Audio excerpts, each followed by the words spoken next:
ngixolise umntanakhe ngoba ngamenza isihluku, uthi kangeke ngibe lokuthula ngoba loba sekuthe abanye balikhiphe lokuthi ingqondo sezimbalekela kanje bayatsho ukuthi unganatha kakhulu amaphilisi uphetha usuhlanya. Kambe khathesi-ke uMachuma useyisithutha, sekumphele du kuhlakanipha. Ukuba ngumafavuyo kaDube kuqhubeke kungokwezinyanga. Abantu abalozwelo sebebancedisa ngokudla ngoba uMangoye usilala eziko. Ukuzaca kuya phambili kuye kanti uMachuma usephele ngoba umzwangedwa uyamkhukhuza. Laye uNokukhanya usekuyazwakala ezisola njalo emkhumbula uSilibaziso aze akhulume yedwa esithi, ngabe kangizange ngizame ukungenela ethandweni lukamzawami. Mhlawumbe lami alubana ngiphila impilo engcono. Uze ungixolele lapho ukhona Silibaziso. Impilo le isingibonise okukhulu njalo sengihlupheke kwenele. Ngike ngifise lokunathisa abantu abami ichefu qede ngizibulale lami, kodwa ngizithibe. Bengilempakamo kakhulu empilweni, ngizibona ngingcono kulawe kanti ngiyisiwula sokucina. Bheka, ngakhipha isisu sikaTapiwa kanye nezamanye amajaha. Izolo bengiye esibhedlela kuthiwa sengilomdlavuza wesibeletho. Zehle izimathonsi, utsho kanjalo kanti uMachuma umlalele anikine ikhanda ngapha zisehla enyembezi. Sekuntambama, umnyama tshu phansi, izulu liyaduma kuze kunyakaze wonke umhlaba. Liyawuphosa lale umbani, abantu bami amadlodlongwane phambi kwendlu kaDube. Phela sekuvamile lokhu umakhelwane besithi kuthiwa uDube uselandula kodwa aphinde avuke. Mthethwa uphele ukuphela nya kumbe okwansuku zonke. Silime sikhathi bani madoda? Hayi, uDube usehluphile bo. Akaphumuli ngani mani? Umafavuke njengedabani lo, utshinga uthebe emimpo emnyama. Aphendule ngokunikina ikhanda umthethwa ongumsekeli kaSobhuku. Ulethwe ngumkhosi kaMachuma beza behaluzela lwanga kwakhe uMadawu. Akafi lo, uthi ufuna ukubona uSilibaziso atshaye izandla usekamqabela. Yini leyo ayifunela uSilibaziso emenza angafi? Ekhuluma engena endlini uthebe, nanti izulu seliqala ukukhiza. Dube, sitshele lokho ufuna ukutshela uSilibaziso, sikhathele thina. Imisebenzi imile ngenxa yakho.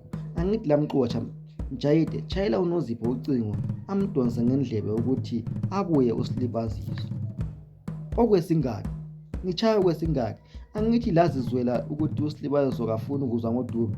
Utshilo nje ukuthi loba ebizwa ngabaphansi lingamtsheli. Lifuna ukuzwani futhi? Akhwaze uMjayide.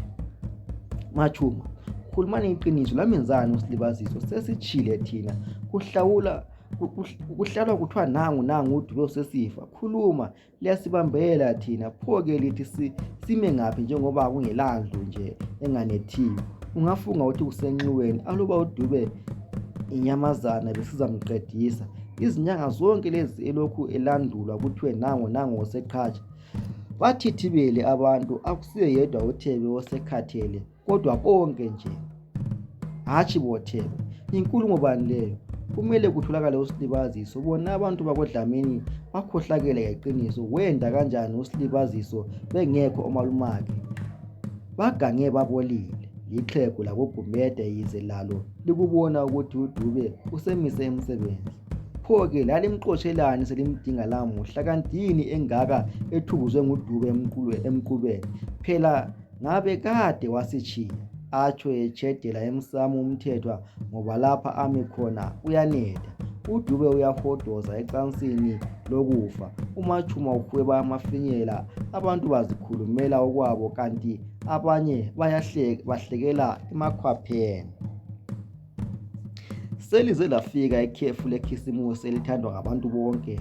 Ngalesi isikhathi abantu abanengi bayavakatsha emakhaya ukuze bayebona izihlobo zabo. uNozipho loHlayani bafike kuThangi bazobona abazali bakaNozipho. Kuzwakele ukuthi lo Silibaziso usematshini. Kuhle kwaba lithuba elihle lokuthi abantu bamncenge uNozipho ukuze ayebabonisa kuSilibaziso ePlumtree. Enqabe yababuza ukuthi kanti uSilibaziso wafika kanjani khonale njengoba wahamba engazi. Kungani bengabambi eziya khonale? Bahambe bebuzabuza ematshinge aze ancengwe nguHlalani aphethe esevumile uNozipho. Isimo sikaDube sibi kakhulu sibili ngoba sekuze kuzwakala iphunga elivimbanisayo kubhuza impukane eziluhlaza lapho alele khona. Kwala ngitsho lalapho sebemxaka bemzama ukuthi adle umphungu sekuziphumela kodwa nje. Emotweni kaHlalani kungene uNozipho, uThebe, uGumede, uMaphiri loMadawu. Itsholobele iqonda khonale kumunywana kakhulu. Bayefika khonale ematshinge bafice abantu begaxe umthabo, kugidwa, kudliwa, kunathwa, yeka ubuhle bomuzi kaMangwenya. Bambone noSilibaziso editshazela emagcekeni omuzi kayisekazi. Angithi bavakatshe lapha loVictor njengoba uSilibaziso esesemendweni.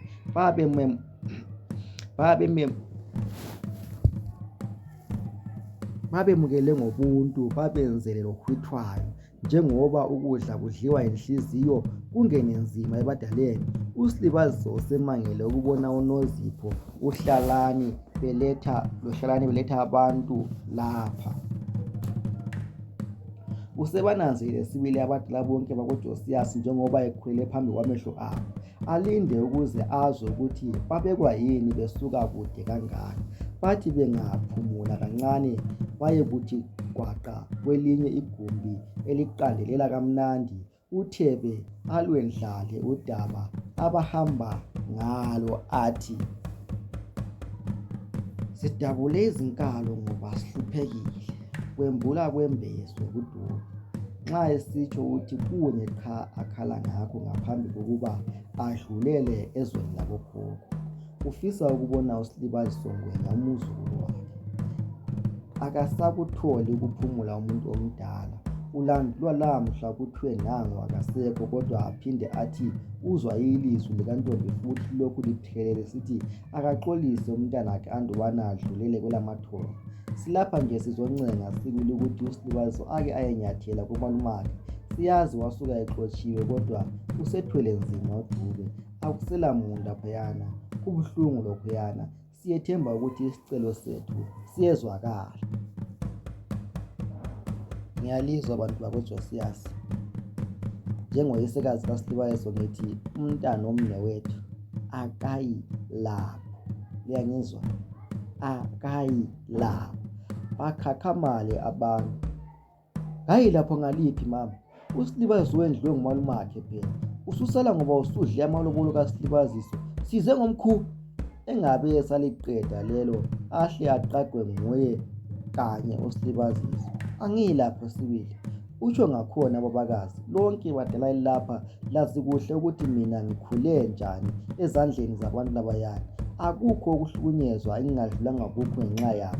uDube lithi ngiyembona nguye wangibamba iganyavu, wathatha ubuntombi bami, ngazithwala wangikhiphisa isisu, ngaba lihlazo kakhulu esigabeni.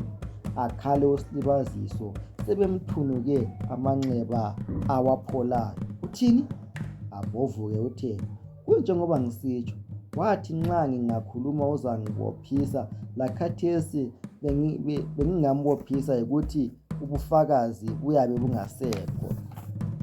Isidlova sendoda lesiyana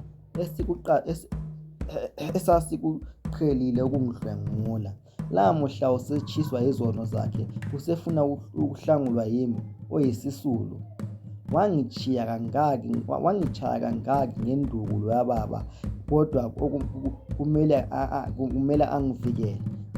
Angilulibalo luyasuku mhla bengixotsha emathathakuza besithi ngiye kobaba ngingaphinde ngijike. Yebo ke, kangeke ngiphinde ngijike komalume. Akahambe ayevusa umama, ngithi wayengitshaya ethi angiyemvusa ethuneni. Lifike limtshele ukuthi ngizwile, kodwa ngeke ngenelise ukufika ngenxa yezizathu abazazi mhlophe lomkakhe uMachumu.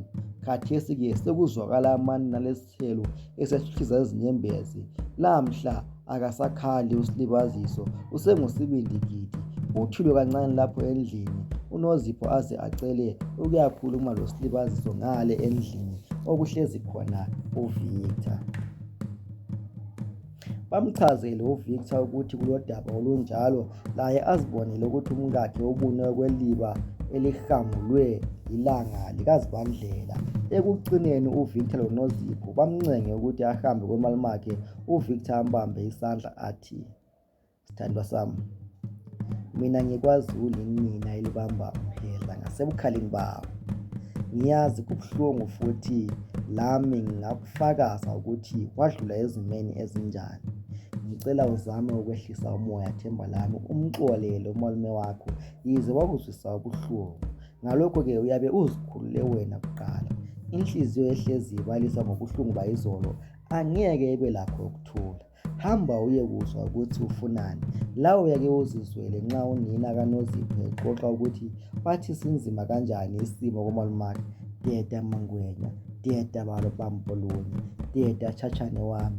Kukho konke mina ngiyakweseka. Sizahamba sonkeni khonale kodwa siyazi." Uqinisile Dlamini. Uqinisile uDlamini mngani wami. Nxa kungathiwa akasekho ukubeni wena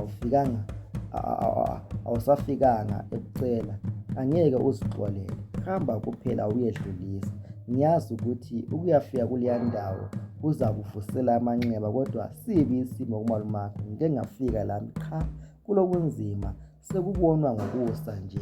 Ulokhu ethe uSlibaziso umkhulule sithandwa sami. Usezwile phephisa, ngiyacela kubuhlungu.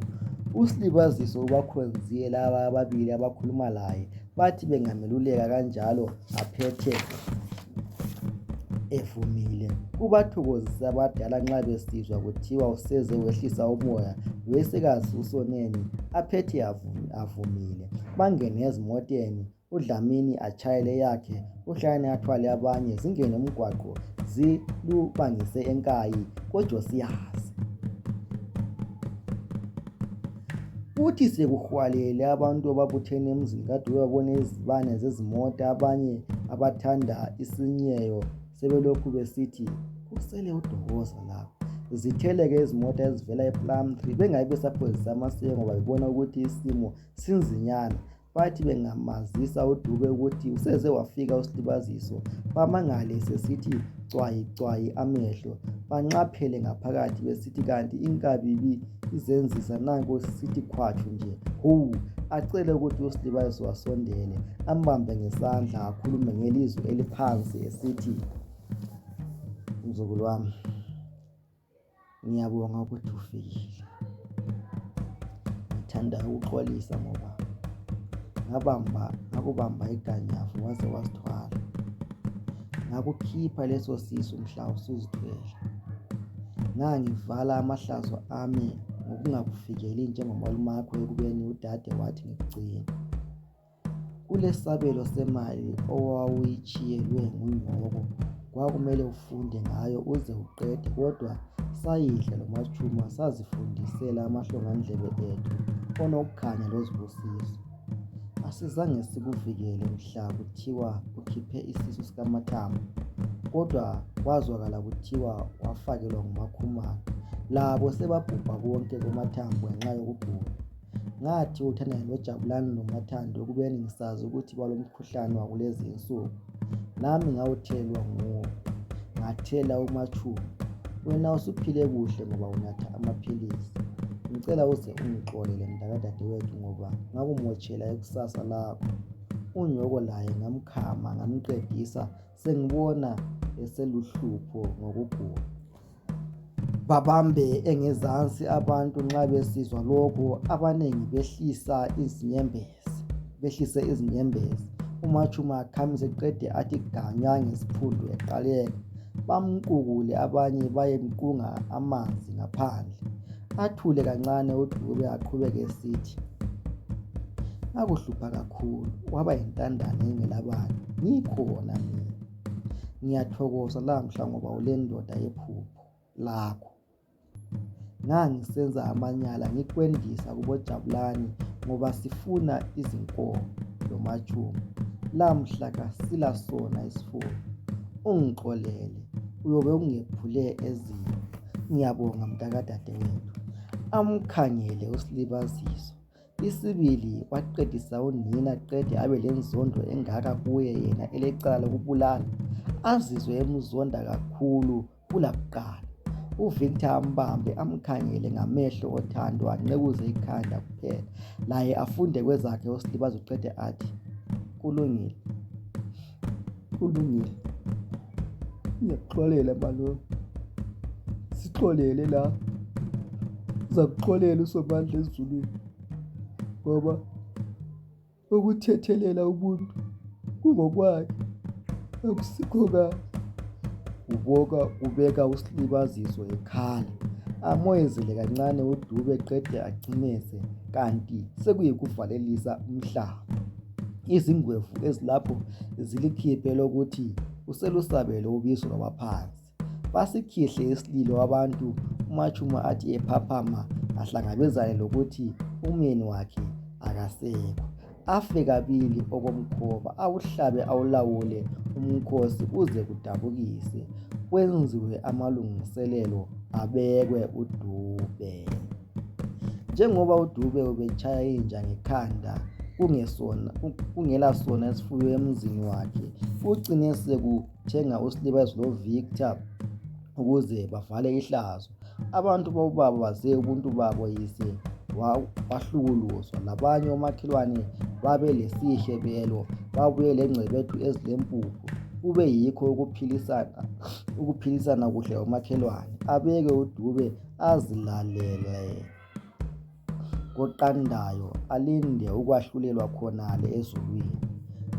Engcwatshwa nje uZibusiso ubengekho ngoba selokhu wabaleka ekhaya echaye umdala waphetsheya kwedamu eziqalabeni. Kunzima ukuthi uNokhanya lonina bahlanganise amehlo loSilibaziso, bambona esezingeni eliphezulu ngokwempilo. Ngelilandelayo bavayelisa uSilibaziso bebatshiya bephakathi kwalelo sizi lokulahlekelwa nguSokhaya. Abe ngumndaba mlonyeni uDube ngenxa yalokhu akwenza kuSilibaziso. This is so painful. Isahluko 15 sethu siphela lapha. Ukwenza kaNkulunkulu kuyisimanga kakhulu. uNkulunkulu uyohlezi ekhona emingaphakathi. Okubalulekileyo ukuthi thina simkhuleke. Nango uSilibaziso usesemafutheni. Asizweni usahluko 16 ukuthi usiphathelene ngemva kokugcina uDube.